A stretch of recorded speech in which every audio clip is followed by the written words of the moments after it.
Salve, camaradas! Tudo beleza aí? Vamos ao Evangelho do dia, seguindo o calendário litúrgico. Na verdade, esse daqui é um texto de ontem do calendário litúrgico. Amanhã eu farei o de hoje. Mas dando sequência, vamos lá. Marcos 7, de 24 em diante. Dali Jesus partiu e foi para os arredores de Tiro. Entrou numa casa para não ser encontrado, mas a notícia da sua chegada se espalhou. Ele estava dentro de casa quando uma mulher, cuja filha era perturbada por um espírito maligno, ficou sabendo da sua presença ali. Ela se ajoelhou aos seus pés, se jogou, se derramou aos pés de Jesus, implorando a ajuda dele, implorando, gritando por misericórdia. A mulher era grega, cirofenícia de nascimento, e pediu que ele curasse sua filha. E ele disse: espere sua vez, os filhos devem ser alimentados primeiro. Se sobrar alguma coisa, os cães poderão comer. Ela foi rápida. Entendo, mestre, mas os cães não comem das migalhas que os filhos deixam cair? Jesus ficou impressionado. Tem razão. Vá para casa, sua filha não está mais perturbada. A aflição demoníaca se foi. Ela foi para casa e encontrou a filha tranquila, na cama, livre daqueles tormentos. Esse é um trecho do Evangelho que me deixa intrigado. Não sei você. Lembre-se do contexto. Jesus, ele está falando sobre contaminações, sobre impurezas. E ele vai tocar ele vai falar e denunciar a espiritualidade do chorume. E ele vai estar falando sobre isso com os líderes religiosos. Vai estar falando sobre contaminações e tentando explicar para os caras da multidão o que significa esse negócio da verdadeira contaminação. E ele ainda vai insistir para tentar dar detalhes e explicar com mais detalhes para os discípulos sobre o que é contaminação de verdade, impureza de verdade.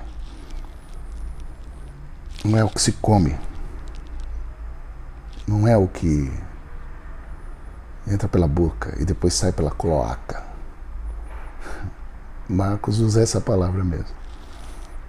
Mas é o que sai do coração, isso é que contamina. E aqui está um negócio que une todos nós, se você for olhar.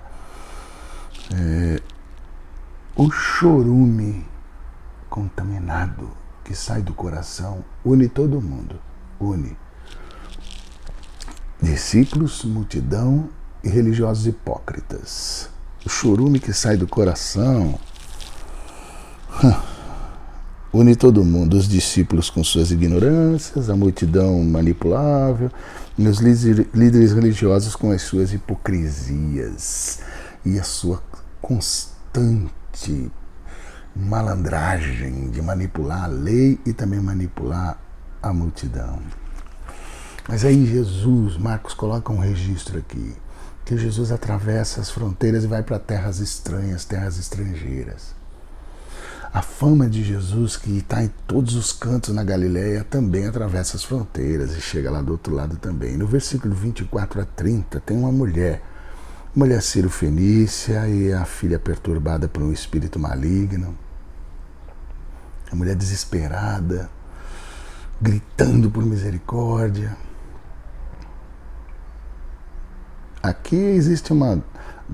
para o judeu... Ai, meu Deus do céu, existe aqui uma dupla impureza, porque essa mulher ela é duplamente impura. Primeiro, ela é estrangeira, detestável, impura, cananeia, mas ela é mulher. Para a judeusada daquela época, loucura, duplamente impura.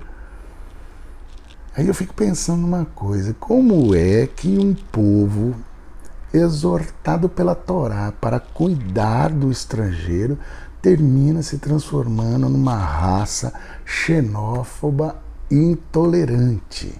Como é que acontece isso? E o começo do capítulo fala um pouco isso, quando Jesus vai para cima dos religiosos e diz assim: Isaías estava certo a respeito de enganadores como vocês, ele acertou em cheio. Esse povo faz um grande show dizendo as coisas certas, mas o coração deles não está nem aí para o que dizem. Fazem de conta que me adoram, mas é tudo encenação. Eles me usam apenas como desculpa para ensinar o que se adapta ao seu gosto, alterando os mandamentos de Deus e sempre adotando modismos. E ele continuou: que conveniente, não? Vocês se livram do mandamento de Deus para seguir os modismos religiosos sem serem incomodados. É loucura, então. Eu fiquei... Como é que pode? Pode. Sempre foi assim lá, vai continuar sendo aqui hoje. Interessante. Mas aqui a gente percebe um Jesus que é um Deus dialogal, que fala, que argumenta com os diferentes, que aceita a provocação dos diferentes. Ele destaca o pensamento da época, a diferença entre os donos dos cães e os cães, os filhos e os cachorrinhos. Mas ele acolhe, ele dialoga, ele fica impressionado com a mulher, acolhe a mulher, dialoga com a mulher, fica impressionado com a mulher, ouve os gritos desesperados por misericórdia, dá razão para a mulher e liberta, ministra a libertação para a vida da filha dela. Impressionante isso, para mim e para você, para guardarmos no nosso coração. Esse Jesus que nos ensina como discípulos de Jesus, como discípulos dele,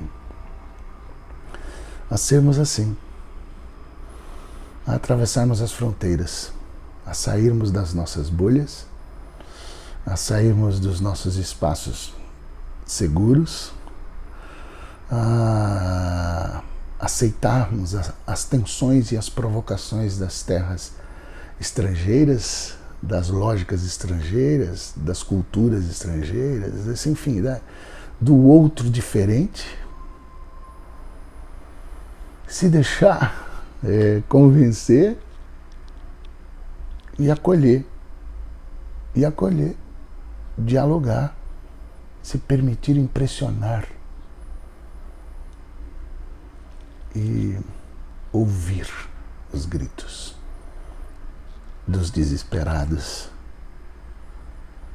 e romper com o ciclo construído por uma religiosidade que usa os mandamentos do Senhor para oprimir e excluir pessoas. Pensa nisso. Quem de tão diferente que você continua fechando a porta na sua vida?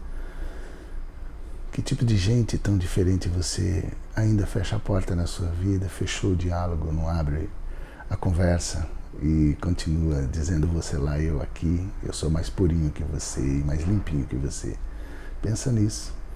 Jesus me convida e convida você no encontro dessa mulher e com essa mulher a pensarmos seriamente nisso. E por isso, olharmos com mais atenção. Nesse momento tão terrível que estamos vivendo no Brasil, nós precisamos nos parecer mais com Jesus. Beleza?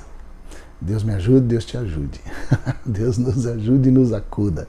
Beijo bento para vocês.